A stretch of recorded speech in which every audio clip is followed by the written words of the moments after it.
2-3 দিন আগে আমি ফ্লিপকার্টে একটা জিনিস অর্ডার দিয়েছিলাম আর সেটা আমার কাছে চলেও এসেছে, কিন্তু প্যাকেটের ভেতর থেকে যে এরকম জিনিস বেরোবে আমি তো ভাবতেও পারি।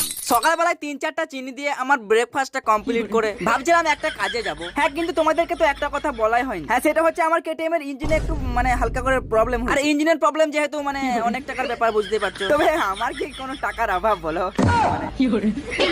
হ্যাঁ, তাই আর কি একটু হাঁটতে হাঁটতে অনেকটা দূরে চলে গেলাম একটা কেটিএম সার্ভিসিং সেন্টারে। হ্যাঁ, তো আমি একটু দাঁড়িয়ে দাঁড়িয়ে দেখছিলাম আর তখনই কাকা বলছে, সালা দাঁড়িয়ে না থেকে একটু আমাকে হেল্প কর না।